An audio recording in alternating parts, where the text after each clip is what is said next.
Hola, buenas noches. Soy José María Sastre y estamos iniciando una nueva cafeterra en este segundo año y tenemos esta noche el honor de tener con nosotros a la historiadora del arte y gran amiga, que es Juana Font Arellano, que aparte de hablarnos de la fundación de su padre, que fue un arquitecto de principios del siglo XX, gran parte del siglo XX, contemporáneo de Fisat, que hizo estupendos proyectos de sanatorios antituberculosos, vivienda social, utilizando la carestía de materiales, la falta de materiales que había en la época posterior a la guerra. Utilizó también la tierra. Nos va a hablar un poco de su figura y también Juana como historiadora del arte que es y gran especialista en la construcción con tierra, de un poco diferenciar las diferentes técnicas y deshacer algunos errores que existen en la identificación de unas técnicas u otras. Sin más, damos la entrada a Juana. Primero vamos a presentarnos un poco todo el equipo y luego los asistentes y ya daremos la entrada a Juana. A ver, equipo, Rubén, preséntate. Hola, me llamo Rubén. Como de costumbre, encantado de poder compartir espacio con todos vosotros y esta tarde, esta velada tan cercana y con este sabor tan especial, contando con Juana como invitada o como anfitriona desde el otro lado. Así que bueno, encantado. Vicente y Jessica, presentaros. Hola, yo soy Vicente Blanco, soy arquitecto técnico y bueno, recientemente nos hemos unido al equipo de Arquiterra Redes y estamos aquí colaborando con estas cafeterras y hoy pues tenemos el placer de contar una vez más, porque la verdad no se ha perdido ni una sola cafeterra, Juana, pero hoy la tenemos como invitada, así que un placer. Gracias. Me llamo Jessica Vieira, soy una arquitecta de Portugal y viviendo en España ahora y encantada de tenerte hoy, Juana. Bueno, vamos a dar la entrada también antes a algunas de las personas presentes en la charla. Por ejemplo, tenemos a Graciela Viñuales desde Argentina. Bueno, yo tengo algunas dificultades para estar presente en todos los cafeterras, porque estoy con un gran trabajo que me ha pedido UNESCO en este último tiempo. Y bueno, ahí me hice un lugarcito para ver lo que nos va a contar Juana, que siempre va a ser interesante. Entonces, bueno, ustedes perdonarán que no voy a estar en todos los cafeterras, que voy a ir acomodándome, porque, bueno, el mes de mayo lo voy a tener muy lleno también de este tipo de cruces cibernéticos. Ustedes ya me conocen todos, ya me oyeron hablar en otras cuestiones. Soy, cuando era profesora en la universidad, era la loca de las fichas, y después fui la loca de la tierra. Así que bueno, es así. Pero las locuras son las que llevan a las renovaciones y a las recuperaciones de cosas olvidadas. Entonces, bueno, acá estoy, metida, enterrada. Vale, tenemos también a Virgilio Ayala de Guatemala. Muy buenas tardes a todos, qué gusto saludarlos y con muchos deseos de aprender bastante de Juana, quien es ampliamente conocida en nuestro medio y de mucho respeto por todos nosotros. Muchas gracias por la oportunidad de participar. Bueno, y sin más, doy la entrada a Juana Font. Perdón, tenemos también a otra persona más, Blanca de Coclay. A ver, preséntate. Hola, soy Blanca de Coclay. Ahora, tenía que estar aquí, entre otras cosas, porque hace 10 años, cuando Coclay empezó, Juana fue la primera persona que se puso en contacto con nosotros. Entonces, bueno, aunque sea por estos medios, pues nos ponemos caras. Bueno, yo a usted la conocía, pero usted a mí seguramente no. Entonces, tenía que estar aquí, ¿vale? Para oír a Juana. Y bueno, os informo que, bueno, pues como todo el tema de la tierra, en fin, os informo que en esta edición de Casa de Cor, por ejemplo, Ecoclay va a estar en 7 espacios. Entonces, creo que es una buena noticia porque ya estamos con interioristas, arquitectos y creo que es una de las vías que a nivel normal, vamos a decir, se está incorporando este tipo de materiales naturales en el normal en la forma normal de proyectar. Ha costado 10 años para nosotros. Vale. Oye, luego nos hablarás de esto, Blanca, no te retires, ¿eh? Al final. Tranquilos. Bueno, no sé si tenemos alguna persona más que quiera presentarse. A ver, tenemos a alguien desde Barcelona. Preséntate. No sé si hay alguien más de Barcelona. No se puede pasar. Se te oye muy poco. Que no se puede pasar desapercibida. No. Pues sí, soy hija de José María y me gusta. No se te oye nada, Hortensia. Hortensia Ortún es una vieja arquitecta también, Pues compañera de fatigas, estuvimos juntos en Perú, sí. andando por allá. A ver si se mejora un poco tu sonido, que te oímos muy bajito. Será porque estamos muy lejos, pero el micro lo tengo bien, creo. No se oye bien, yo oigo bien. Lo tengo abierto. Será la distancia por la que no me oyes. No, que tenía muchas ganas de conocer a Juana, porque el común interés por el patrimonio arquitectónico en tierra. Y o sea que es una buena oportunidad para ver qué nos cuenta. Hace tiempo que sé de ella, pero no la había visto nunca. Encantada de conocerte. Encantada de conocerte. Lo mismo te digo. Pues, ¿qué más te puedo añadir? José María, no sé. Eso, a dar empujones a que siga la arquitectura de tierra y se preserve el patrimonio y recuperemos las cosas bien hechas, ¿no? Nada más. Ya has dicho todo, José María. Vale, venga, pues Juana, entonces es tu turno. Empezamos. ¿Vas a decirnos algo o vas a empezar con la presentación que tenías preparada? No, voy a deciros algo y luego intentaré poner la presentación, porque dadas mis dotes naturales para estas cosas. A ver, bueno, yo quiero empezar dando las gracias a José María, que es un entusiasta al que conozco hace lustros y que, moviendo iniciativas de este tipo, mantiene vivo el interés por la tierra, ¿no? Y yo el otro día, escuchando a Elisabetta, que nos puso esos ejemplos tan bonitos y tan actuales, pensaba, pero ¿por qué en España tenemos como que avergonzarnos de construir con tierra? Como un sinónimo de miseria, de incultura. Entonces se me ocurrió reivindicar, apoyándome en lo que ha desembocado con lo que aportó Elisabetta, reivindicar la trayectoria milenaria de conquistas importantísimas para la arquitectura, que muchas las ha hecho la construcción de tierra. Por ejemplo, las primeras piezas prefabricadas, las bóvedas más tempranas, las cúpulas que inician la serie, los edificios en zonas sísmicas para evitar incendios, etc. Entonces, me preocupa que además de esa especie de vergüenza que tenemos de usar la tierra, se están difundiendo una cantidad de errores.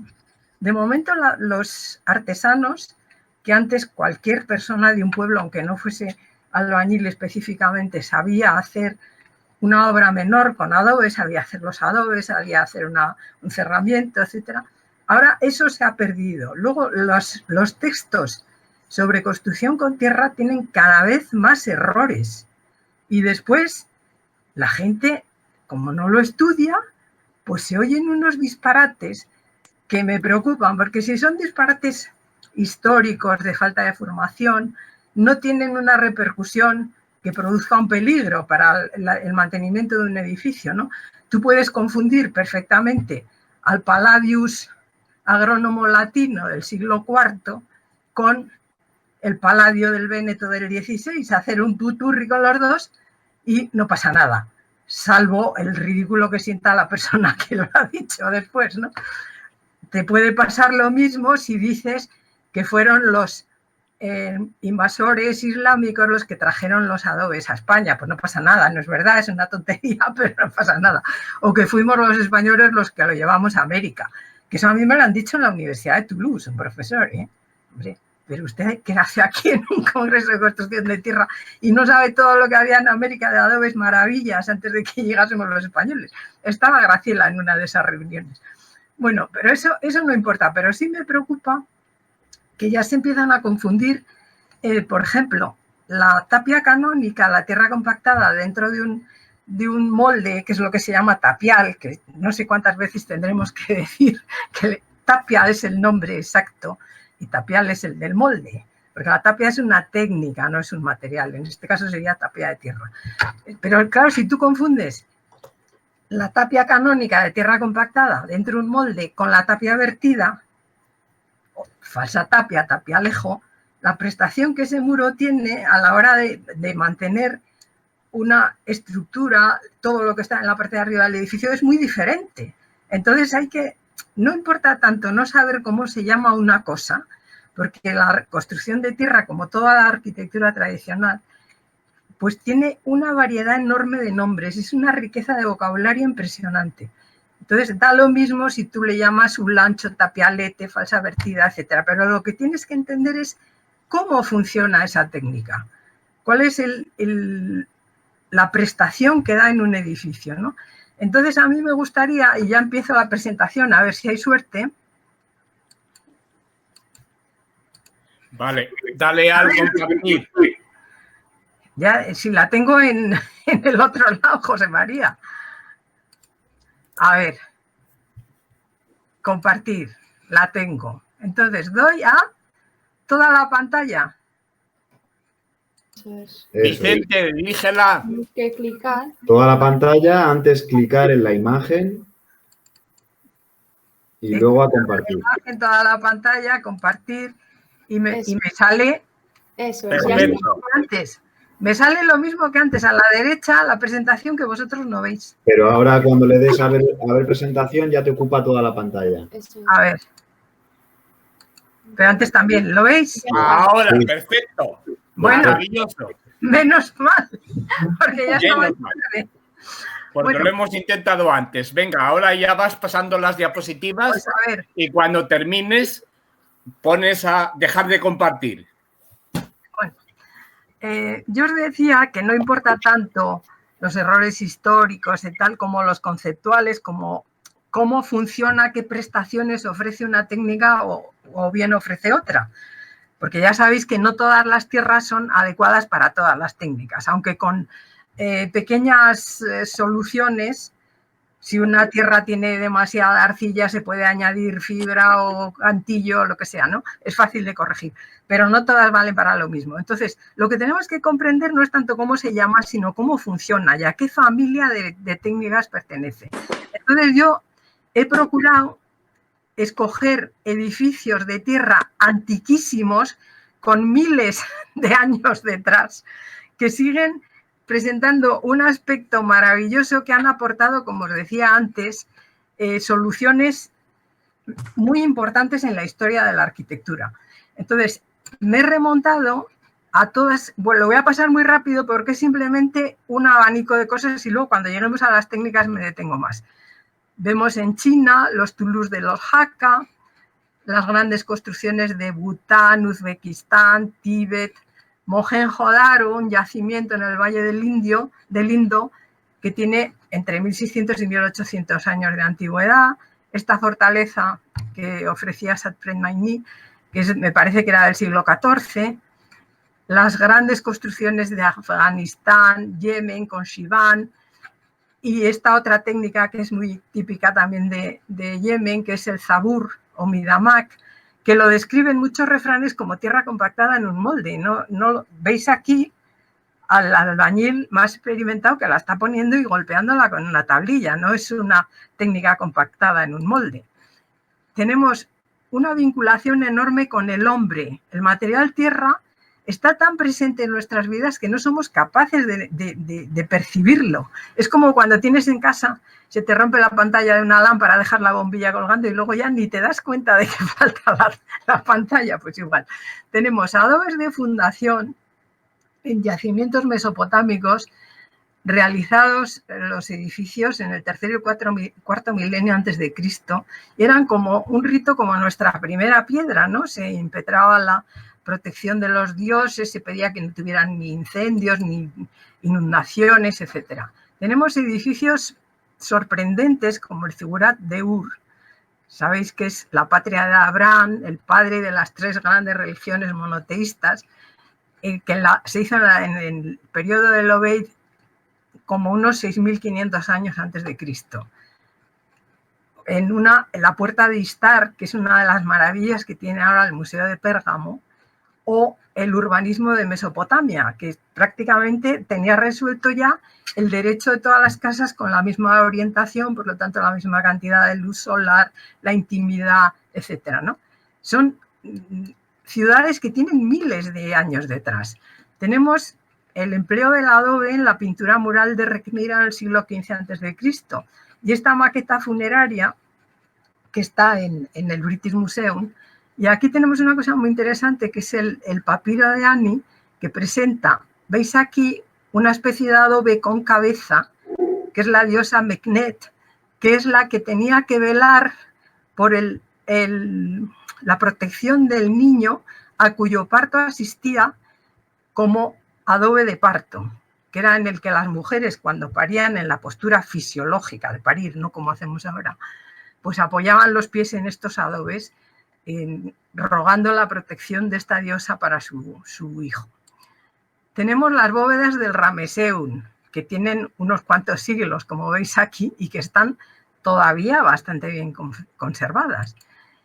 En Marruecos nos vamos a pasar a África. Antes hemos visto Asia, ahora nos vamos a pasar a África. Tenemos el Sar de Benadou. Aquí la mezquita esta de Djingareyber, que la hizo, por cierto, un español, Isaac de Granada. Tenemos en Mali la tumba de Askia, que es una figura importante en el país. Y aquí las viviendas tradicionales de Burkina Faso, que son una preciosidad. Pero tenemos también técnicas muy variadas, las técnicas modeladas, con las que se hacen las casas Musgun en el Camerún, que sabéis que en la parte de arriba tienen solamente unos centímetros las paredes, que se van cerrando, y es una especie de alarde de alfarería, ¿no? Esta realmente no sé si esta de todo es tierra modelada o lo que ellos llaman banco, no lo sé, porque parece que son hiladas superpuestas por otro procedimiento. Esta es una vivienda tradicional de tierra y vegetales en Uganda y en toda la zona subsahariana, y aunque nos parezca mentira, casas de este tipo, pero con cubiertas de chapas, etcétera, se han hecho durante mucho tiempo en la posguerra de España en las barriadas, en los suburbios a los que acudía la gente de los pueblos, porque si no se moría de hambre. Y tengo fotos también, que es lo que se llamaba bueno, ahora no me acuerdo, luego os lo cuento.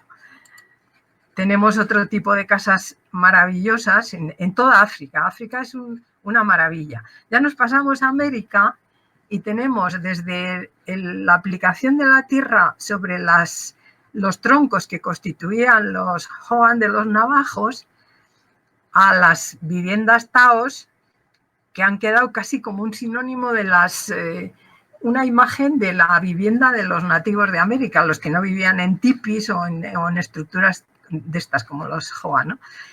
Y vemos también el yacimiento de Mesa Verde de los Anasazi, entre los siglos XII y XV, perdón, que luego se difundieron en una serie de grupos de la misma etnia, los taos, los pueblos, bueno, que son constructores maravillosos.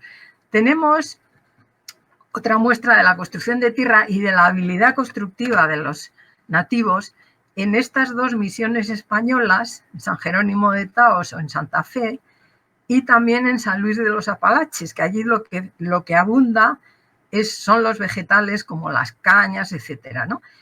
Que utilizaron para construir la misión, y también este recinto que usaba el jefe de la tribu y que utilizaba una técnica de rellenar los espacios, como ha seguido haciéndose mucho tiempo en Luisiana, por ejemplo, que es lo que ellos llaman el busilage, que es rellenan los intersticios con los líquenes que allí llaman barbas de español. Entonces es muy fácil hacer una cosa más estanca utilizando un recurso que tienes en los árboles aquí al alcance de la mano, ¿no? Allí no se construye con tierra. Aquí tenemos varios aspectos de México, que es un país maravilloso. Tanto gusto a los que llegaron allí, que en esta carta que envía, una de las cartas que envía Hernán Cortés al emperador, le dice que es la ciudad más maravillosa que ha visto en el mundo, y tenemos esto que reproduce mejor que en otras que hay en unos islarios y en otros mapas de otros cartógrafos, que se ve solamente el recinto de la ciudad. Aquí da más idea de lo que era, ¿no? Sobre un lago. Tenemos cosas tan diferentes como los cuescomates, que por cierto, no sé si se pone cuescomate o cuexcomate, con X. En Morelos, viviendas maya en otra zona de México, o esto que parece una montaña, que en realidad es la pirámide de Cholula, que estaba hecha con adobes, recubierta de tierra. Es la pirámide más grande del mundo. Casas de tierra hay en todos los países hermanos de América, y espero que todas estas sean de tierra, porque como no tenía certeza de que todas estas casas fuesen de tierra, lo he mirado en internet, pero no estoy segura. Yo he buscado cosas que sé seguro que son de tierra, como por ejemplo los pucuyus y los guayguichis de Bolivia, que son una preciosidad. Pero tenemos también, aquí llegamos a la gran civilización de Caral. Perú también es un yacimiento de técnicas y de una sucesión de culturas con un dominio constructivo maravilloso.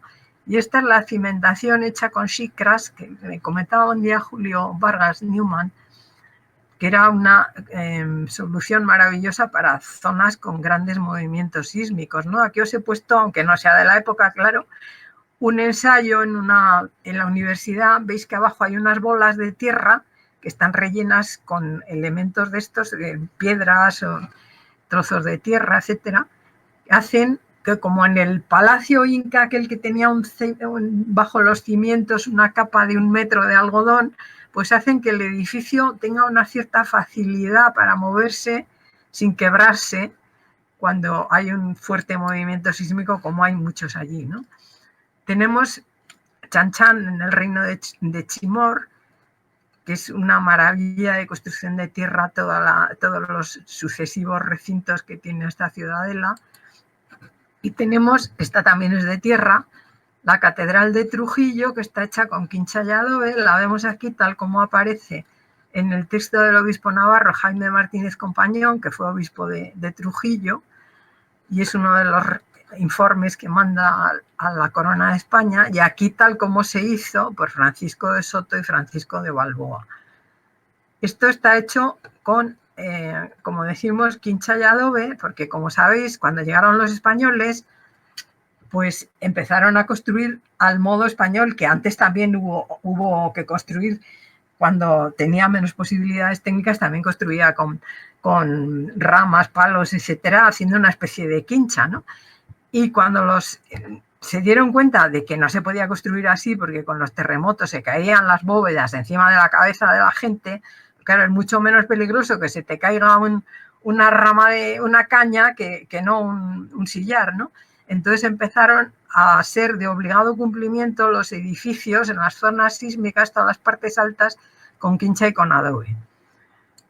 Esto también, el Palacio de Torre-Tagle en Lima, que es un palacio precioso, también tiene muchas partes hechas con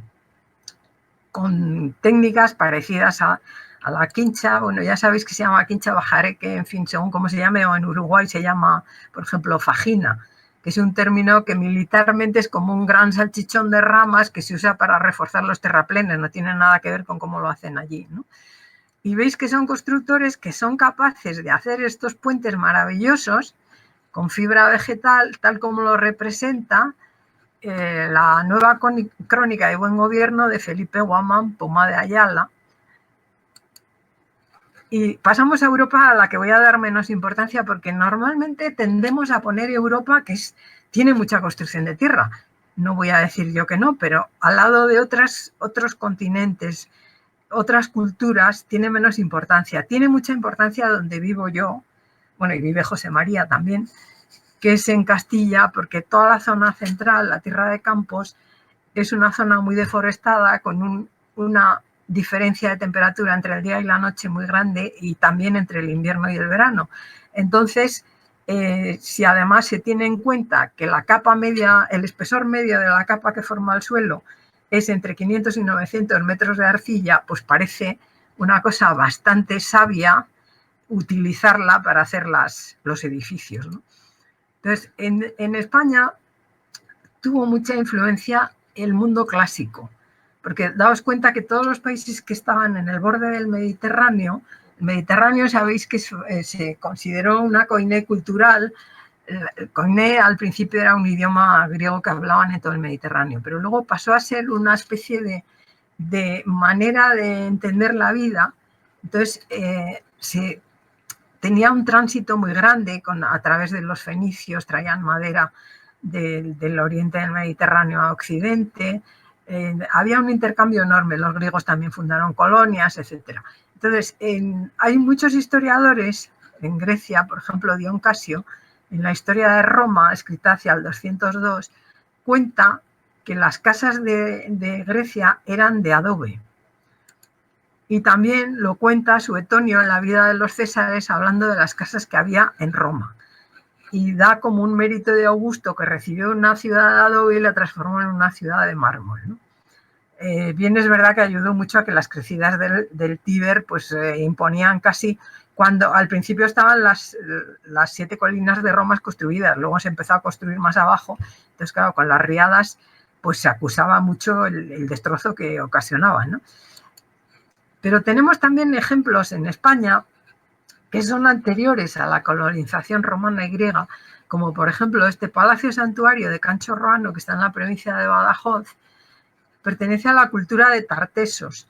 ¿Sabéis? La mítica cultura que se cree que tenían tanta riqueza que las anclas de los barcos eran de plata, etcétera, y también comerciaban con todo el Mediterráneo. Y veis que tiene ya una conquista que se atribuye siempre a la arquitectura culta muy posterior, que es la simetría perfecta.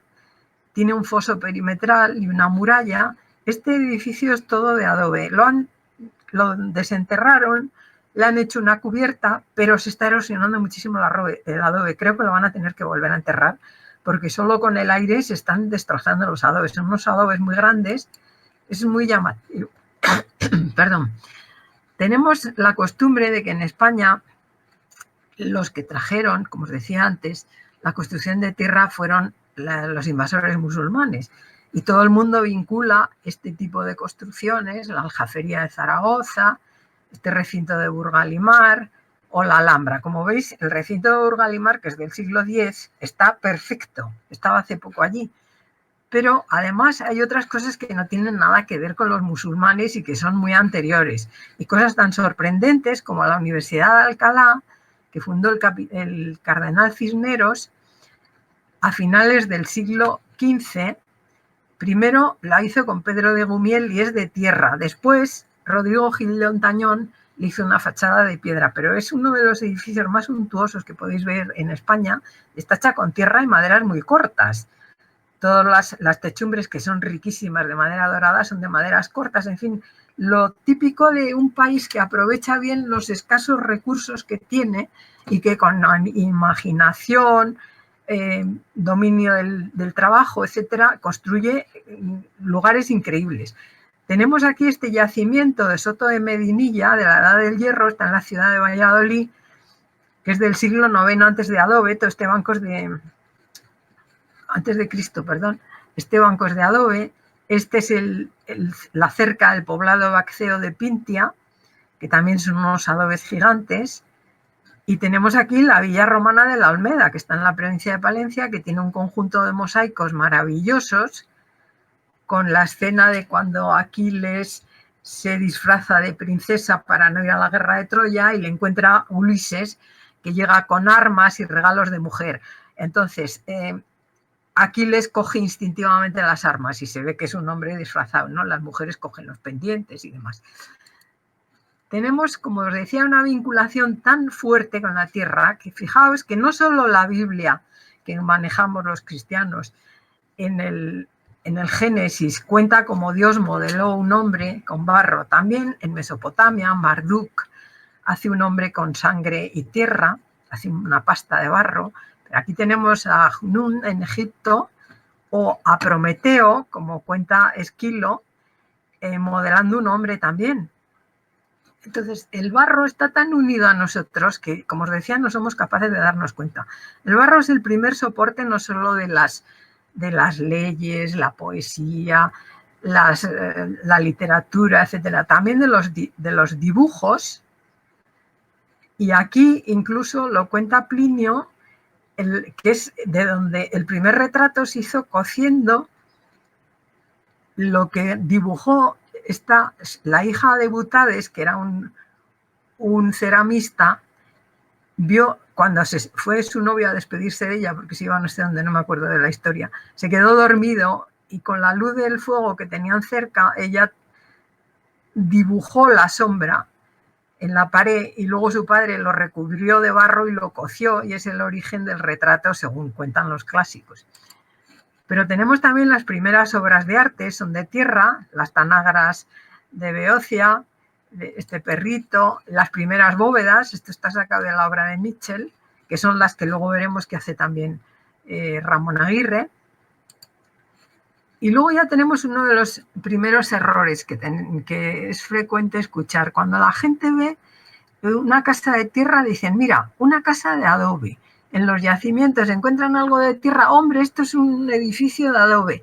Entonces se produce una cosa que los arqueólogos denominan sinonimia abusiva, porque dicen que, claro, se llama igual todo porque no sabemos realmente lo que es. Y esto no son adobes. Para que una cosa sea un adobe, tiene que estar hecha en un molde. Y la definición que encontramos casi siempre de adobe es ladrillo de barro y paja secado al sol. Bueno, pues ni es ladrillo, porque para que sea ladrillo tiene que estar transformado en cerámica, ni siempre lleva paja, ni se seca al sol. Todos los especialistas y los teóricos de la construcción recomiendan que se haga en etapas que no se haga ni mucho frío ni mucho calor y se sequen a la sombra. Esto que vemos hecho con la mano se llama en castellano gleba. Lo cuenta ya San Isidoro de Sevilla, que ayer fue su fiesta y es uno de los sabios más grandes que ha habido en la historia de la humanidad. Otro error que tenemos es decir que adobe es una palabra árabe. A mí me explicó Adel Fahmy, con el que coincidió, y creo que Graciela también estaba en esa reunión, en Toulouse, que es una palabra que está ya en los jeroglíficos del antiguo Egipto, que luego pasó a todas las lenguas del norte de África, que eran básicamente bereberes, y cuando llegaron la invasión musulmana a África, lo incorporaron a su lengua y de allí pasó a España, pero realmente no es una palabra árabe, sino egipcia. Tenemos aquí el jeroglífico y tenemos también un molde normal, ¿no? Este es el que muestra Juan de Villanueva en su arte de albañilería. Como sabéis, Juan de Villanueva es el autor del Museo del Prado, que entonces no era para Bellas Artes, sino para Historia Natural, y escribió un tratado que se publicó muchos años después de morir él, creo que en el 1823. También hay adobes que están aplantillados con formas curvas para hacer impostas y tenemos adobes con forma de cuña, de trapecio, etcétera, para hacer bóvedas, cúpulas, etcétera, y este otro de formas curvas, cuyo molde saqué del Museo del Pueblo Gallego en Santiago de Compostela. Este es un molde tradicional y esto es un método nuevo que es por manta y corte, que ponen unas láminas de barro perfectamente igual de altas por todo y luego las cortan. No es un modo nuevo de producir adobes, ¿no? Como vemos aquí, adobes que no tienen absolutamente nada de paja, porque la coherencia del barro no necesita el aporte de fibra, que muchas veces, como ha explicado Graciela en alguna ocasión, no solo la fibra, sino el almidón que proporciona la fibra, por ejemplo, la paja de ichu, lo que da luego una cierta coherencia a esto. Pero hay casos en que la tierra está tan coexionada que no tiene ningún aporte de fibra. Y aquí lo vemos en la provincia de Soria, aquí en el Cerrato, que es una comarca natural que se extiende por Burgos, Valladolid, Palencia, y aquí en la provincia de Zamora. Son adobes que no tienen absolutamente nada de paja. Otros sí tienen mucha, evidentemente. Aquí lo vemos en Villanueva la Condesa. Estos tampoco tienen mucho y luego se teoriza mucho sobre cómo se ponen tal a espiga para que den una cierta rigidez. Bueno, muchas veces se ponen a espiga porque permite acomodarse mejor a las irregularidades de una madera de pésima calidad. Entonces, a veces son adobes más pequeños, están rotos, etcétera. Es aprovechar los recursos, esa cosa tan sensata que teníamos los hombres antes, que ahora vivimos en la civilización del despilfarro. Y aquí sí son a espiga, pero es puramente por decoración. Esto me contó el señor que lo había hecho en un pueblo de Zamora, que lo había hecho así porque le gustaba, no tenía otra explicación. Se pueden usar de muchísimas maneras, como vemos aquí, en una tapia que tiene, os la he puesto porque tiene unas capas de mortero, el mismo que usa para trabar la mampostería del pilar, o se puede usar de esta manera que da razón a los que dicen que no todas las tierras valen para todas las técnicas. Aquí vemos adobes encintando paños de tapia, que es una tierra mucho más roja, son del mismo pueblo, en Lorenzana, en el Valle de Bernesga, pero todos sus pueblos tenían una zona que era una tierra mejor que otra y la utilizaban pues precisamente para lo que era idónea. También hay tierra, otra cosa que se confunde ahora mucho es la tierra apilada con la tierra modelada.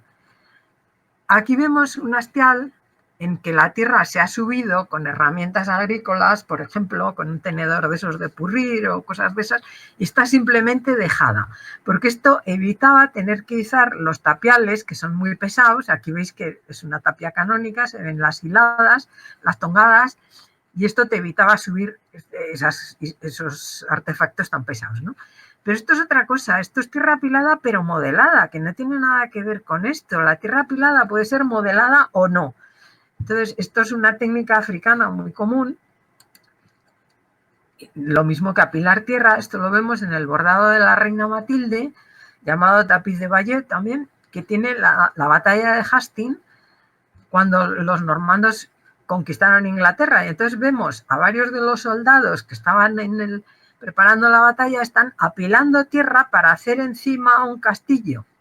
Es una cosa que tampoco tiene, que se usa también para construir la tierra apilada, pero sin modelar. Esto es lo que nosotros en castellano llamamos pared de montón o pared de mano, que en Francia se llama bosse y en Inglaterra cob. Y me parece fatal que cuando estemos en España, en un curso, en un taller, en algo, digamos, vamos a hacer unas paredes de cob. ¿Pero por qué? A ver, es que o que no sé, que tengamos que decir cosas que decimos ahora habitualmente, que son absurdas porque hay que buscar la economía del lenguaje, que ahora lo que mola es decir palabras con muchísimas más sílabas de las necesarias. Por ejemplo, decir resiliencia cuando se puede decir perfectamente que es la capacidad de adaptación. O, no sé, cosas de esas, ¿no? Y entonces nos metemos en unos jardines en decir palabras de otros idiomas con más sílabas, esdrujuleando todas. Si tenemos que decir constitución, decimos constitución. La proposición. Es absurdo. O sea, por eso no somos más listos, ni más sabios, ni más nada. Y entonces hay un refrán que dice que la puntualidad es la cortesía de los reyes y la claridad la de los docentes. Entonces, si tú quieres que alguien te entienda, tienes que hablar de un modo que la gente entienda. Entonces, si esto es pared de mano, tú tienes que decirlo tal como se dice en español. No hace falta que digas nada. Entonces, si te sabes además algún sinónimo para otra técnica, que es la tapia vertida, que se utiliza quizá debe haber puesto esta después de la que voy a poner luego. Hay que utilizar un tapial y ir echando en capas de pequeño espesor, se espera un poco a que se seque, se añade otra, etcétera. Entonces, como no están compactadas, se ven perfectamente estas irregularidades. Esto es mucho menos resistente que una tapia canónica y acusa las tablas de los moldes. Aquí está hecha con yeso en la comarca de la Bureba y aquí con tierra. Y aquí veis una tapia canónica, veis que son las tongadas perfectamente horizontales, se ve el tamaño de los cajones, los mechinales por donde se metían las agujas para soportarlos, etc. Esto es una tapia canónica. Muchas veces está sin revestir, dependiendo de la calidad de la tierra o dependiendo de la categoría del edificio, que aunque se tenía que tener mucho cuidado de mantener las cosechas, los animales, etcétera, porque te iba a la supervivencia, a veces se descuidaban un poco. Y esto nos permite ver, veis aquí los cajones, los mechinales, etcétera. Otro error que comprobamos con frecuencia es llamar calicastrada a la tapia calicostrada, porque se llama así porque tiene costra. Y lo veis aquí en este dibujo de Erhard Romer, que es una sección de un muro, se aplica cordones de cal contra el tapial, contra la madera del tapial. Entonces, al compactarla, va cogiendo esta forma que se ve aquí en esta tapia que se rompió con un árbol, con unos árboles. Se ve que en la parte de afuera hay cal y en la de más adentro ya no. Y aquí veis la costra de cal que está rodeando un mechinal. Se ve que es una costra, se llama calicostrada, no calicastrada. Luego otra cosa que la gente ignora y dicen unos disparates maravillosos es que hay tapiales curvos. Entonces te dicen, no, sí, los palomares circulares es muy fácil. Van añadiendo un cajón rectangular tras otro y luego rellenan los ángulos con masa de barro. En fin, yo de verdad que a veces me quedo bizcada de las cosas que digo. Estos son tapiales curvos, luego se pone otro paralelo según el grosor que quieras y tienen que estar cortados en oblicuo para que te permita empalmar con otro, ¿no? No es un tapial que tiene perpendiculares los extremos a las tablas. Esto es un tapial de madera tradicional y estos son los tapiales de metal que utiliza ahora todo el mundo, igual que los pisones también son de metal.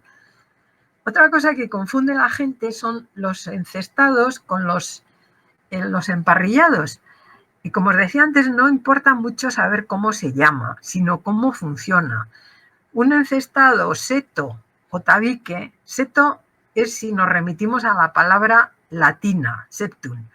Y si nos remitimos a la árabe, tabish, que es como tabique, como pared trenzada, en estas dos denominaciones se conservan en varios sitios de España. Y por cierto, tabique también en Portugal.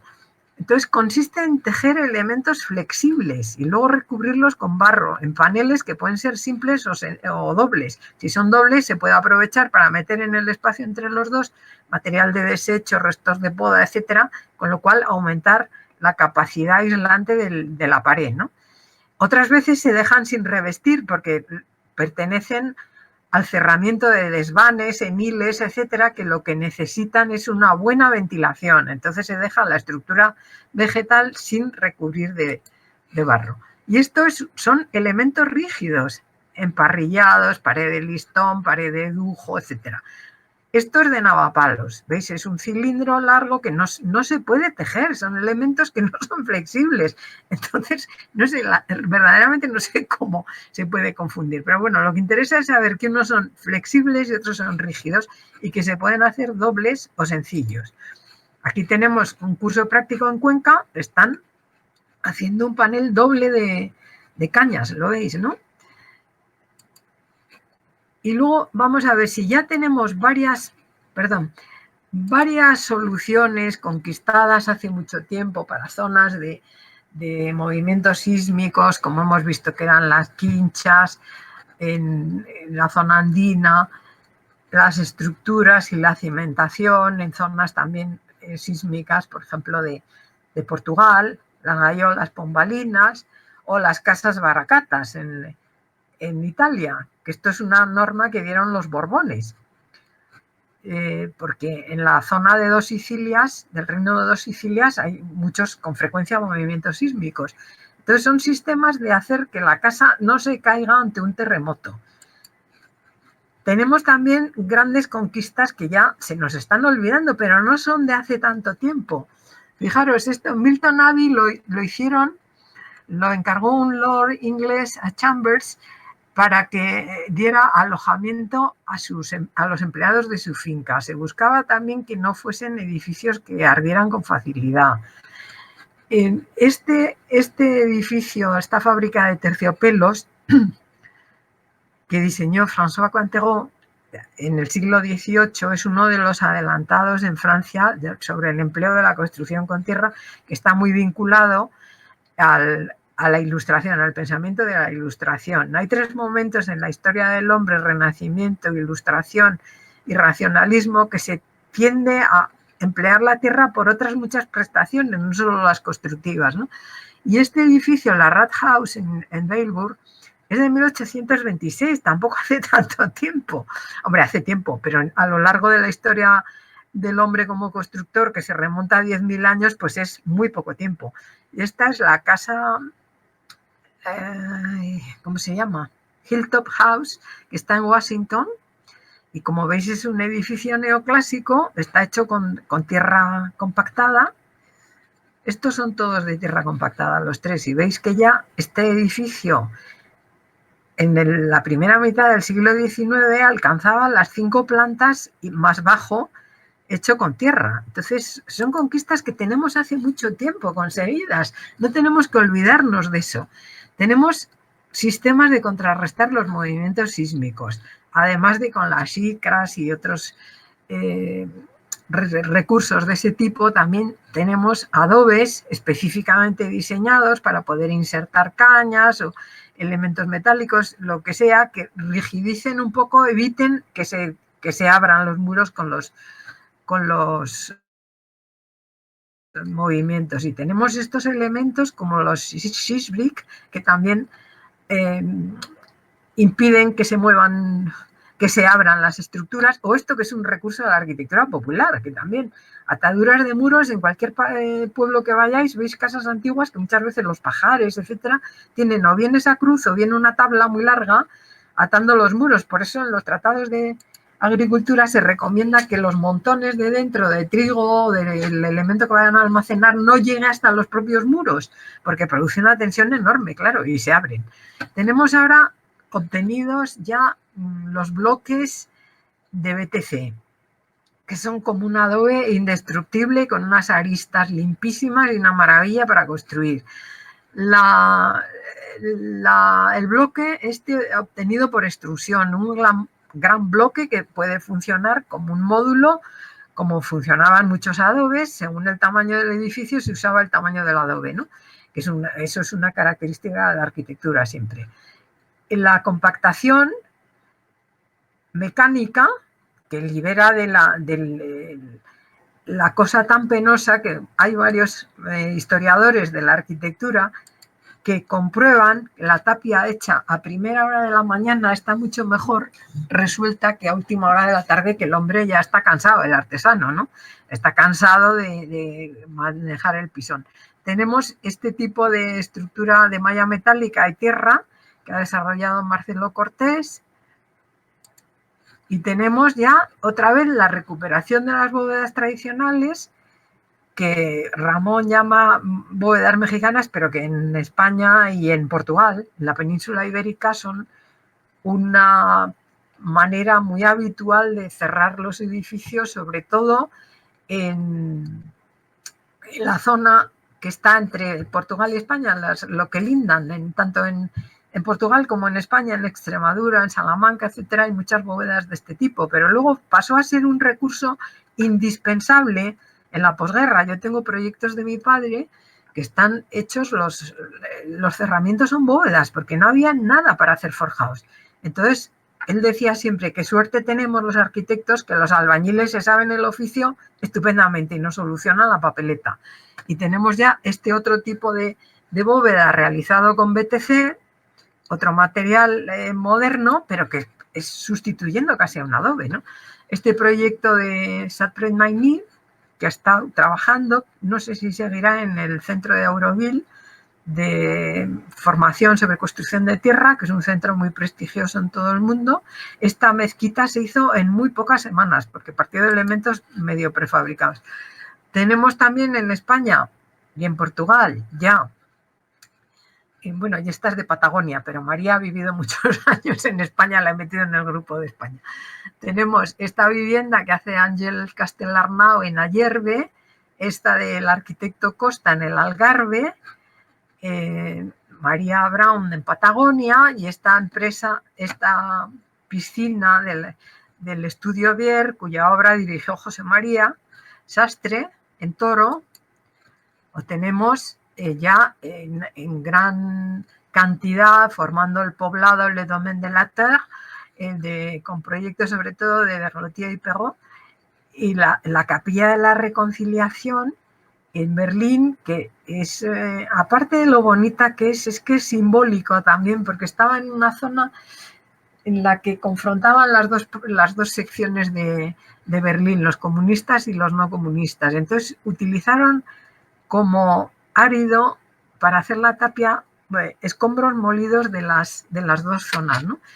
Entonces lo diseñaron Sassenroth y Reitermann y lo construyó Martin Rauch, que tiene una capacidad enorme para hacer elementos actuales de paneles de tapia prefabricada, unos diseños preciosos, es un artesano maravilloso.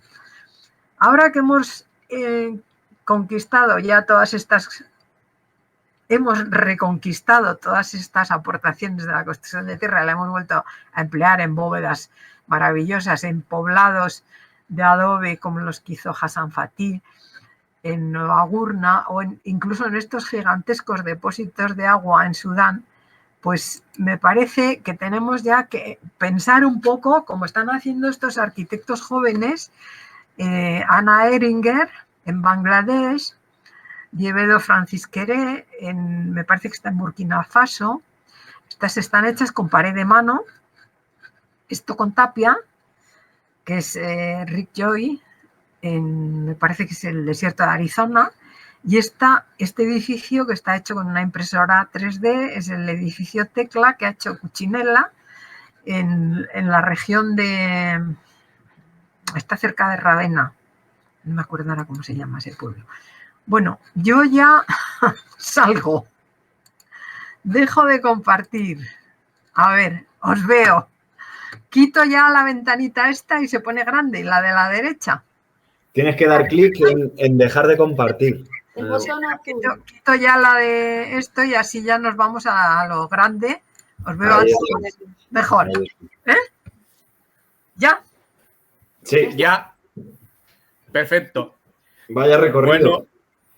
Bueno, Juana, ha sido una presentación maravillosa. Aparte de deshacer tantas dudas y tantos errores en las técnicas, nos has puesto unos ejemplos de todas las épocas y sobre todo de unos ejemplos modernos que incluso no conocíamos. Bueno, abrimos un primer turno de preguntas. A ver, entre los asistentes. Hola, Natasha, que te estoy viendo por ahí.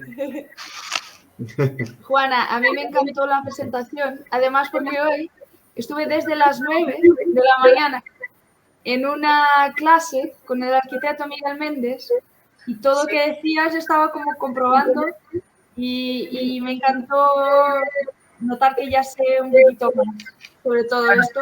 Pero ese arquitecto seguramente que sabía mucho más que yo. O sea que no hay problema. No, lo malo es cuando oyes un disparate a una persona que está dando clase y dices, hombre, Pero es que, ¿qué van a sacar estas criaturas luego? Encima de que ahora los arquitectos no tienen mucho trabajo, porque No, pero tenéis que hacer de todo. En fin. Ahora ya sé que puedo confiar en Miguel, porque ya vi que todo lo que dijiste fue muy parecido, así que Bueno, ya estoy completamente convencida. Bueno, yo quería preguntarte un poco por las actividades de la Fundación, la página web, que tenéis un espacio impresionante sobre las técnicas de construcción tradicional, que dais un premio ibérico, que nos hables un poco de todo esto. Pues mira, de vuestra fundación. La fundación surgió con la idea con un doble fin. Por una parte, mantener viva la memoria de mi padre y por otra, intentar que se expliquen adecuadamente los sistemas y materiales tradicionales de construcción, porque en restauración se hacen auténticos disparates y en obra nueva son mucho más ecológicos y más respetuosos con el medio y son muy expresivos para buena arquitectura actual. Sí, claro, nos empeñamos en hacer casitas de la Edad Media, estilo comisión de patrimonio, pues es un horror. Pero se pueden hacer arquitectura actual muy expresiva y muy bonita con materiales de este tipo, ¿no? Entonces, bueno, pues empezamos a funcionar. Yo procuré meter de patrones a gente de empresas de restauración, a arquitectos expertos en restauración. Está también Mariana Correia, y un día tomando un café me dijo, ¿por qué no hacemos un premio ibérico para premiar la investigación sobre arquitectura tradicional? Que la gente confunde arquitectura tradicional con arquitectura popular. Y claro, la arquitectura tradicional tiene dos vertientes, una es la popular y otra es la culta, porque es tradicional construir un castillo, una catedral, un palacio, etcétera, con las técnicas que había hasta que empezó a usarse el acero, el vidrio templado, etcétera, ¿no? Esto que nos contaba mi padre, que él, cuando acabó la carrera, unos días antes de la guerra, pues se había formado ya en los materiales modernos. Pero en la posguerra se quedaron sin eso. Entonces no había hierro, no había cemento. Tuvieron que volver a hacer las casas con abovedadas por dentro. Los muros o de adobe o de tierra compactada. Entonces, pues eso ya os he contado. Él decía que suerte tenemos que los albañiles lo saben hacer. Ahora no creo que tendría tanta suerte, porque ahora los albañiles, pues como no se lo piden los arquitectos, entre otras cosas, porque no es lo normal hacer ahora eso, pues no lo saben hacer tampoco. Yo conozco albañiles viejos que son una maravilla en estos asuntos, pero un chico joven no tiene ni idea. Y tú ves en los planes de intervención, por ejemplo, de mejora de aspecto de los pueblos, lo único que hacen es cargarse el aspecto. Porque lo forran todo. Te ponen por una parte falso travertino, luego balaustradas, después un despiece de los vanos que no se corresponde en absoluto con la arquitectura tradicional, que tiene muy en cuenta la orientación, la inclinación de las pendientes, el grosor de los muros y el tamaño de los vanos. Entonces, en un sitio como este, que hace mucho frío y mucho calor, pues es primordial que los vanos sean pequeños. Claro, te ponen unas ventanas como si estuviéramos en el Valle del Loira y total que aquello, de ser una cosa maravillosa como puede ser una casa de construcción popular, es un bodrio infecto al final. No se sabe de qué estilo es, de qué nota procedencia, vamos. Entonces, bueno, pues nos pareció interesante incentivar que la gente investigue la arquitectura tradicional. Y este año ha ganado el premio un chico que es un arquitecto que ha hecho un trabajo muy bonito sobre el gótico del Mediterráneo. Claro, él decía, no es lo mismo el gótico en Île-de-France, que tienes que tener unas ventanas muy grandes porque hay menos luz, etcétera, que en el Mediterráneo, que tienes una luz muy fuerte, hay terremotos, etcétera. Entonces es más bajo, tiene ventanas más pequeñas, los muros más gruesos, etcétera. Y otro lo ha ganado una chica, una arquitecta portuguesa, sobre un poblado de pescadores. Entonces, es la arquitectura popular. En un lado vemos la arquitectura culta y en otro la popular. Se influyen mucho entre ellas, tienen, bueno, pues es una interacción notable muchas veces, pero son cosas distintas. bueno, pues ese es el asunto del premio. Y luego todos los años pues procuramos hacer una intervención en algo de patrimonio. Este año hemos intervenido en una portada románica preciosa. A pesar de estar orientada al norte y no tener ninguna necesidad de tener, porque sabéis que en esta zona el viento que trae la lluvia es el viento de poniente, el del oeste. Entonces, esta estaba orientada al norte. Pues a alguien se le ocurrió poner una especie de alpén de porche, como lo queráis llamar, de vidrio y madera, que es lo que estaba produciendo, era casi horizontal, la parte superior, picaduras en el muro, y eso se estaba colando, metiendo por detrás de las arquivoltas, se estaba desplazando todo. Hemos intervenido ahí simplemente quitando eso y prolongando un poco el vuelo de la imposta para que salga más lejos. Y en esta segunda campaña pues ya restauraremos los fustes, recalzaremos los capiteles, etcétera.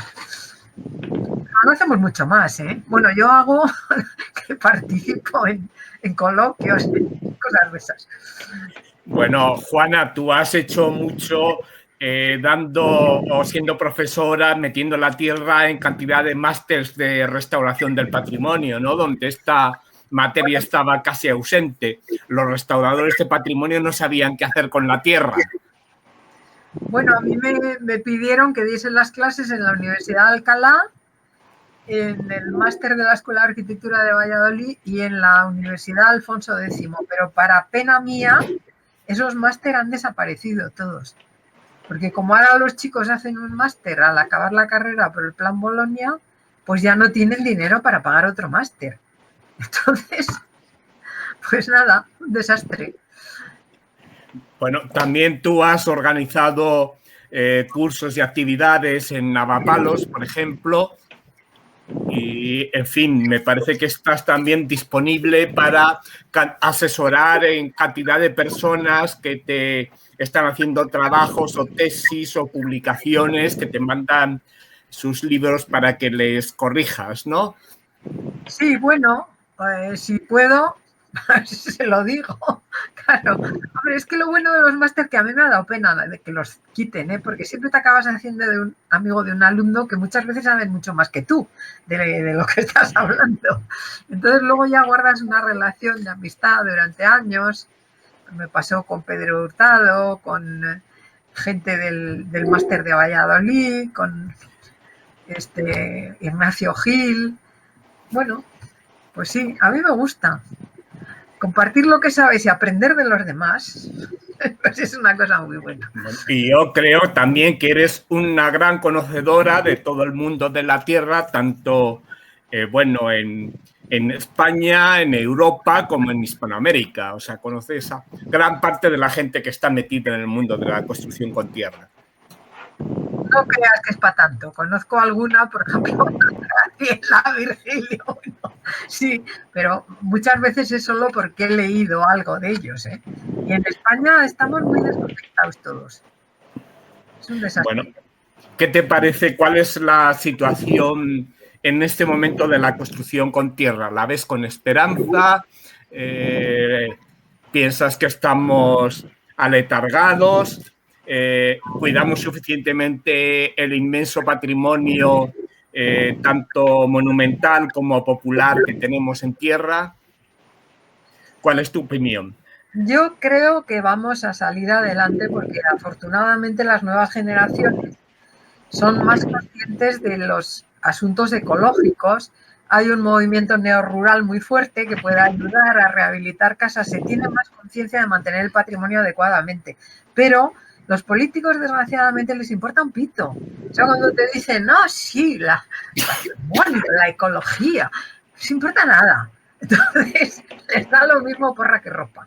Entonces, si no empiezan las nuevas generaciones a empujar en esa dirección, que yo creo que es un buen momento por eso, ¿eh?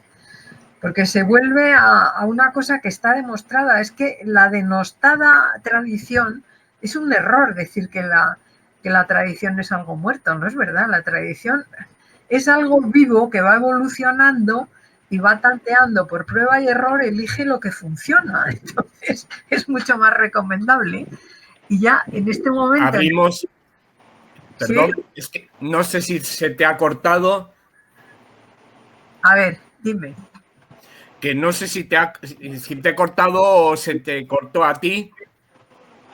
No, bueno, pero no tengo mucho más que decir yo ya. Entonces... Bueno, pues abrimos un turno de preguntas. Virgilio había pedido la palabra. Virgilio Ayala.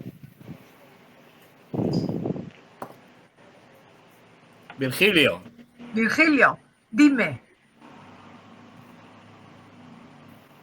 No te oímos, Virgilio. No se le oye. Se le ve que habla, pero no se le oye. ¿Tienes el micrófono? Ahorita sí. Ahora. Sí. Muy bien. Sí, quería hacer una pregunta en relación a la tierra en cuanto al contexto cultural de los habitantes de una comunidad donde todavía la utilicen, porque todavía hay casos en Guatemala donde existe un valor a la construcción de la vivienda con tierra en función cultural, en función de la preservación de la cultura prehispánica, que todavía es bastante presente en la sociedad guatemalteca. Entonces, si nos pudieras dar una orientación sobre cómo ves esa relación de la construcción con tierra con la cultura. Pues yo creo que es muy importante, porque mantener una cultura tradicional es una cosa maravillosa, que es un tesoro. Debemos todos, porque está llena de sabiduría. Esa gente sabe perfectamente de lo que dispone, lo que dura, el mantenimiento que le tiene que dar, si es adecuada para que ventile más o proteja más del frío o del calor. Yo creo que es una maravilla tener aprecio por la construcción tradicional, y yo me arrepiento mucho de que en España no la tengamos. En España todo lo que sale tradicional es tabú.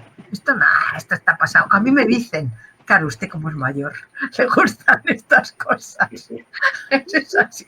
A mí me parece un tesoro, Virgilio. Tú vela para que eso se conserve. Muchas gracias. Guatemala es un país maravilloso. Muchas gracias. A ver, Graciela, dinos algo, que tú eres un pozo de sabiduría. No, yo no soy un pozo de sabiduría. Lo que soy es una persona más vieja que vos. Entonces, yo tengo experiencia por los años acumulados.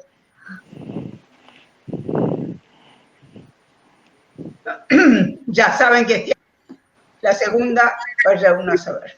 ¿Qué es lo que quiero decir? Que en esta cuestión de ir a lo moderno, creo que el gran tema está en que las grandes empresas, las grandes industrias, buscan igualar todo para vender sus productos. Claro. Y buscan plantear cierto tipo digamos así, de definiciones arquitectónicas que funcionan en un sitio, meterlas en todos lados, porque calculan que eso va a funcionar. Yo lo estoy viendo acá en la ciudad en la que vivo, acá al lado había una casa de 2 plantas, pero hace unos 5 años empezaron a construir un edificio de departamento que debe tener 10 plantas o 9 plantas. Sí, bueno, yo quiero aprovechar que teníamos aquí a Graciela y tenemos a Virgilio,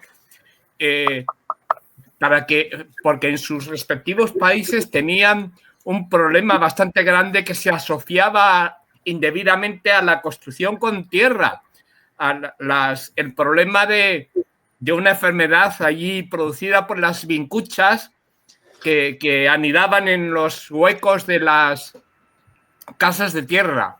A ver, Virgilio, háblanos un poco de este problema falsamente asociado a la tierra. Sí, nosotros lo llamamos la enfermedad de Chagas. Sí, efectivamente.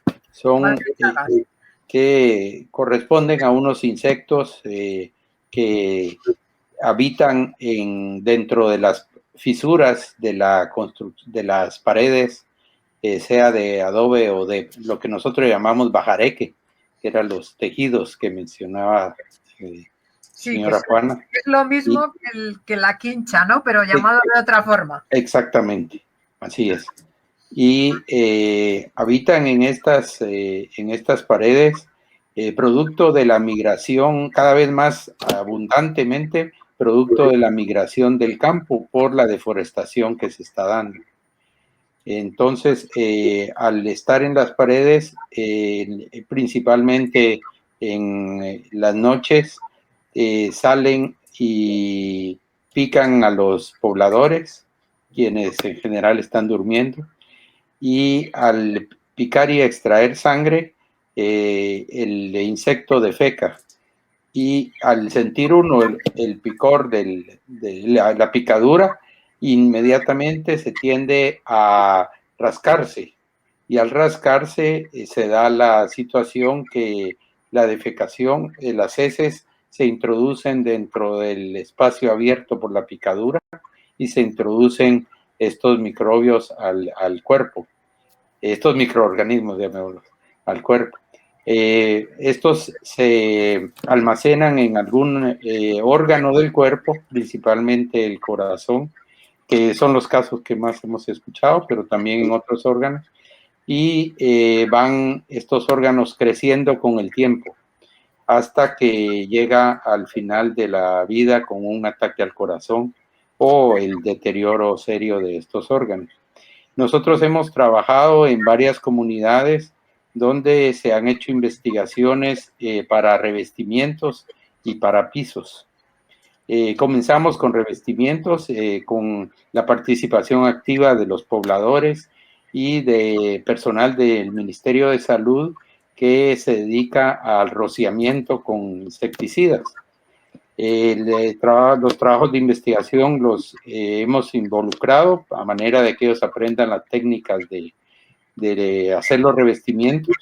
Los revestimientos se han hecho principalmente con cal y con puzolana, materiales de origen volcánico, y han dado excelentes resultados porque los pobladores se han interesado muchísimo en revestir las casas, sobre todo por un factor que nunca nos imaginamos que iba a ser el que iba a avivar a todos los pobladores a utilizar los revestimientos, y fue el color.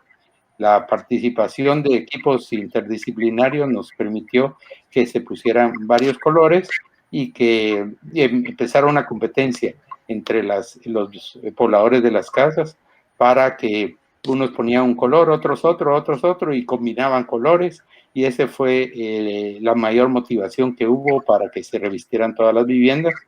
Y en ese proceso fue que se encontraron también insectos en el piso. Entonces procedimos a desarrollar la tecnología de pisos con tierra, también estabilizados. En ese caso fue con cal, puzolana y compactación, ya que lo permitía. La mayor participación en todas estas tecnologías transferidas son las mujeres, quienes habitan la tierra. Al cabo de 4 años y 9 años después de haber hecho la intervención inicial, visitamos las viviendas y con gran placer encontramos de que se había transmitido esa tecnología a las nueras y a las hijas, y que se mantenía las viviendas protegidas de este insecto, y esperamos que de esta enfermedad. Es una tecnología que ahorita ha sido utilizada por el equipo de biología, quien coordina el proyecto de Chagas, en más de 80,000 viviendas en Guatemala. Y ya han empezado a exportarlo, pues llamémoslo de una manera, a otros equipos en Honduras y en El Salvador. Oye, pues habrá quedado precioso además, ¿eh? Aparte de erradicar la enfermedad, será un conjunto maravilloso de colores y texturas, en fin. Se ha logrado dignificar bastante la vivienda para las personas que están habitándolas, dándoles esa nueva condición de confort y de belleza, ¿no? Y realmente el resultado ha sido maravilloso por la participación propia de las personas de la comunidad. Ya. Bueno, Graciela, pues antes has desaparecido de la imagen, ¿eh? Graciela, ¿me oyes? No. Graciela, ¿vuelves a estar otra vez? Sí. Es que te hemos perdido antes, ¿sabes? No sé si nos oye. no nos oye. Sí, ahora los oigo. Espérenme un minuto. Hace unos 3 o 4 días que estoy con problemas con la señal de internet. Entonces no estoy viendo bien a todos. Se me empezó a cortar cuando estaba hablando. Sí, se cortó. Yo voy a dejar de lado eso que iba a decir. ¿Me oyen? Sí, sí te oímos. Bien, iba a dejar de lado lo que iba a decir, que es un tema mucho más general. Y voy a ir al tema que acaba de decir Virgilio, que es el tema del Chagas. Nosotros también tenemos, yo viví durante 30 años en una zona endémica. Yo tenía mucha gente conocida que ya estaba con el mal encima. Y una de las cosas que se hacía en las casas, aparte de eso de poner el revestimiento, el revoque, era en las zonas internas pintar de blanco. Esa pintura de blanco permite reconocer el recorrido que hacen los bichos y dónde tienen su nido, y atacar el nido y no toda la casa. Eso es también otra salida. Pues desde luego tenemos aquí a dos grandes maestros del Chagas, y esto nos indica que el problema no es la tierra, el material, sino a veces la falta de revestimientos y la poca calidad del mantenimiento también. Curiosamente tenemos aquí en la charla, hablando sobre la importancia de los revestimientos, teníamos a Natacha Hugón, que hace revocos de tierra, y tenemos a Blanca de Ecoclay, que produce unos maravillosos revocos de tierra. ¿Alguna de las dos quiere hablar? Yo quería contar específicamente esto, que no necesariamente la vinchuca tiene que estar relacionada con la construcción con tierra, porque también en las construcciones contemporáneas que no están bien revocadas, también se alojan las vinchucas. Hubo un periodo en nuestra historia que se asoció mucho al rancho de tierra, como le decíamos acá, con la cubierta de paja, porque claro, la vinchuca se aloja en cualquier lugar oscuro y seco. Pero, por ejemplo, hoy en día que se hacen esas construcciones bastante precarias con los ladrillos cocidos cerámicos que tienen huecos dentro, esos son como edificios en altura para las vinchucas. O sea que no necesariamente hay que asociar a la construcción con tierra con la vinchuca y el mal de Chagas, sino que lo que hay que asociar es a una mala terminación de cualquier construcción. O sea, cualquier construcción que no esté bien terminada, que posea huecos oscuros donde se pueda alojar el insecto se va a alojar. Por eso es que inclusive en grandes ciudades, no solo en zonas rurales, hay vinchuca. Un poco desmistificando a esta relación del barro asociado a la vinchuca, ¿no? Cualquier casa de tierra que esté bien revocada, como decía Graciela, que esté con una pintura blanca, donde se puede detectar el recorrido del bicho, inclusive se lo puede detectar con facilidad, porque el bicho tiene un color parecido al color de la tierra. Entonces, si los revoques de tierra no son pintados claritos o no hay una tierra clarita, se confunde la tierra con el bicho. En cambio, resalta inmediatamente si los muros están, por ejemplo, encalados. Inclusive los cielorrasos encalados, porque ese es otro de los problemas, que también se aloja entre la zona de las pajas de la fibra de algunos techos de construcciones de tierra, entre los huecos de la madera, porque en algunos casos los cielorrasos no se hacen con madera machimbrada, sino que se hacen con entablonados. Entonces, ustedes saben que las maderas que se usan ahora no son como las antiguas. A los meses de ponerlas, las maderas ya se empiezan a secar y se empiezan a encoger. Entonces, los entablonados generan huequitos de 2 o 3 milímetros porque se empiezan a separar un poquito las maderas y ahí se aloja vinchuca. Por eso es que no necesariamente hay que relacionar el tema del mal de Chagas y la vinchuca, que es el vector, con la construcción con tierra, sino con la mala terminación de las construcciones en general.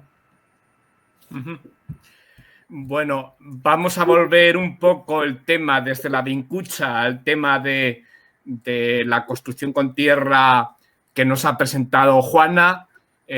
¿Algún turno más de preguntas para Juana? ¿Temas pendientes? A ver, Vicente y Jessica.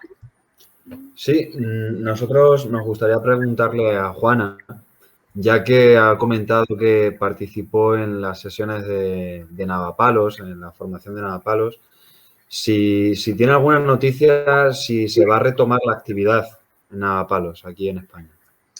Pues me temo que desgraciadamente no. Yo he vuelto este año y está todo en ruinas, menos la iglesia y la casa pinariega, porque es donde viven los ocupas. O sea que siguen Sí. con la misma situación. Le ofrecieron a Ana un grupo de gente comprarlo, luego no han llegado a... Fue una oferta que no han concretado nunca. La tienen a la pobre preocupada, es una persona que ya es mayor, que no tiene buena salud, está agobiada. Hace bastantes días que no hablo con ella, pero siempre que le pregunto no sabe nada. Y es una pena porque es un proyecto que yo lo dije en el Congreso de Construcción de Tierra, que fue en Soria el año pasado, aproveché para reivindicar la figura de Romer y yo decía, es que todo el mundo habla de Crater, de este hombre, del alemán este, ¿cómo se llama? Martin Rauch. No. Minke. Esta gente, pero es que Romer inició eso y tuvo un pequeño apoyo de la Junta de Castilla y León, pero luego realmente no le han apoyado nada. Entonces, una figura que ya en los años 80 trabajaba en el Torroja, hacía experimentos, se trataba con todas estas figuras como Graciela, Virgilio, Julio Vargas, bueno, toda la gente pionera en América, iban todos a Navapalos y estaban felices. A mí me lo cuenta Celia Neves, por ejemplo, muchas veces. Bueno, hicieron unas publicaciones estupendas, estaban al día de todo. Pero claro, empezaron a ser mayores, a fallarles la salud, la posibilidad de que tiene una pega Navapalos, que es que está muy mal comunicado. Aunque tiene muy cerca el pueblo de Burgo de Osma, que es un núcleo interesante, que tiene buenos servicios de todo, de sanidad, alojamiento, etcétera. Pero te tienes que ir hasta allí. Entonces empezó a fallar todo, la gente se desinteresó.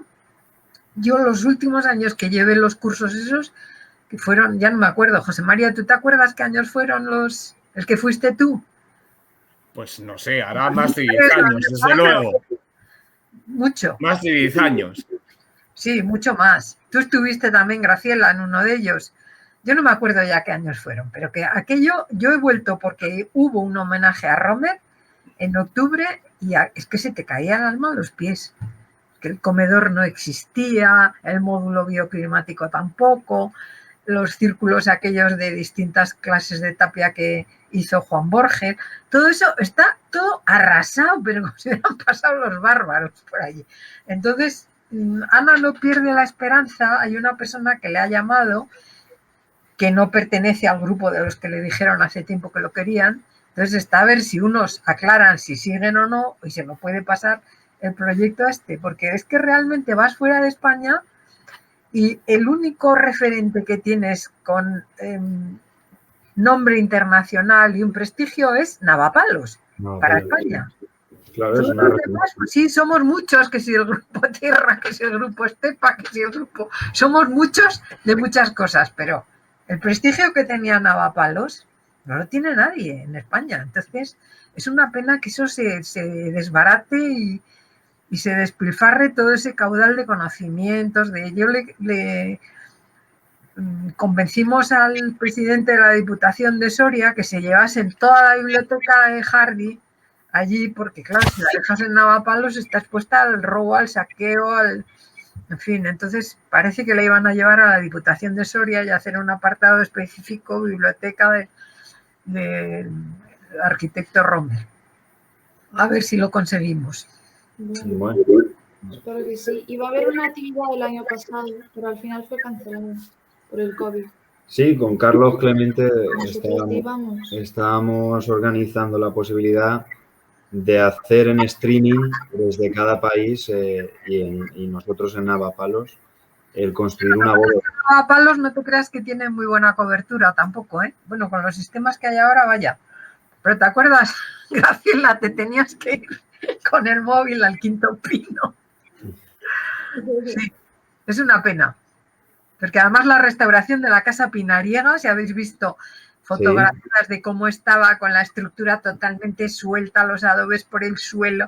Bueno, este hombre que era meticuloso como buen alemán, midió las escuadrillas, los tamaños, no sé qué, la disposición, y quedó una casa maravillosa. Y además se ve muy bien porque en esa zona los adobes no se revocan. Entonces ves que sobre el zócalo de mampostería, luego está en atizol, luego a soga, luego en espiga, se ve perfectamente y se ve muy bien la gran chimenea pinariega, que es un cono de ramas tejido cubiertas de barro que asoma por arriba, pero es de un tamaño impresionante. Y son cosas que conviene no olvidar, porque están llenas de sabiduría constructiva, de adaptación al medio. En fin, yo creo que espero que Ana consiga algo. Bueno, es un reto que tenemos todos, desde Arquiterra, desde la Fundación FON, desde todo el mundo de la tierra en España, intentar recuperar la actividad de Navapalos. Espero que lo consigamos antes de que se nos muera Navera. Espero que lo consigamos. Bueno, vamos a terminar con otro último turno de preguntas. Y después, bueno, los que queráis, podemos continuar en una charla informal. A ver, último turno de preguntas. Sí, hola. Juana, quería preguntarte si es más sencillo, desde tu profesión, desde tu oficio como historiadora, como persona, ¿es más sencillo ponerle oído a una historia o contarla para transmitirla con esa... Con ese valor didáctico y pedagógico añadido que tú le pones a las cosas? Yo creo que primero la tienes que escuchar, hijo, porque si no, hombre, para contar un cuento viene muy bien la imaginación. Pero para contar una historia tienes que partir de unos hechos reales. Entonces los historiadores sabemos que, por ejemplo, si vas a contar el reinado de un rey, no puedes ir solo a la crónica oficial porque le están haciendo la pelota al rey, ni a la del enemigo porque le está poniendo a parir. Tienes que ir a la del embajador, a la del viajero, etcétera, y luego comprobar todo. Entonces ya puedes tener una idea de lo que pasó realmente, ¿no? Y con la construcción de tierra primero te tienes que informar, que ahora es urgente, porque se está perdiendo la información. Se dicen auténticas barbaridades, la gente no sabe nada, se le da lo que los historiadores llamamos el sesgo retrospectivo, que es juzgar las cosas con la mentalidad de ahora. Entonces, ¿por qué nos produce ahora tanto terror, por ejemplo, la actuación de un talibán? Que cogen a un hombre robando y le cortan la mano, o lapidan a una mujer adúltera, etcétera. Eso era normal en la Edad Media. Entonces, lo que ahora nos parece una burrada de la Edad Media, y lo era, pero es que ahora no lo haríamos nadie, ¿no? Pero es que hay que tener en cuenta la mentalidad y la manera de proceder de esos momentos. Entonces, que ahora la gente te diga que construir con tierra es de incultos, de miserables, de tal, cuando es una cosa que te permite, en este momento que tenemos otra mentalidad ecológica, te permite reducir la calefacción del 80%, consumir el 60% menos de agua, evitar el aire acondicionado, no producir escombros, no cocción, no transporte, insertarte perfectamente en el paisaje, respeto por el medio ambiente. Todo eso a mí no me parece que es de personas incultas, analfabetas, miserables, etcétera, sino de gente que controlan el medio, que tienen un respeto por las cosas, que saben para qué vale cada material, etcétera. Y entonces Claro, te tienes que enterar bien de todo y luego obrar en consecuencia para contar la batallita que os he contado yo. Bueno, aparte de que vamos a colgar en unos días la estupenda ponencia de Juana, deciros que tenéis que visitar la página de la Fundación Font de Bedoya y mirar todo su apartado de técnicas tradicionales, donde vienen estupendamente descritas todo lo que nos ha estado explicando ella. Y quiero terminar ya diciendo que ahora que está tan de moda la economía circular, la sostenibilidad, la reducción del impacto climático y todo esto ya lo tenían en cuenta la construcción con tierra hace 3000 años, como hemos visto en Egipto. No lo sabía, pero lo hacían. Y antes incluso. Y con esto, bueno, damos por terminada la charla formal. Muchas gracias, Juana, y hasta la próxima, que será dentro de 15 días. Ya os avisaremos. Bueno, muchas gracias a vosotros. Muchas gracias. Gracias, Juana. Gracias, Juana. Muchas gracias. Gracias, Juana. Bueno, seguimos hablando los demás, ¿eh? Vale, yo me tengo que ir. Gracias, Juana. Vale. Un rato.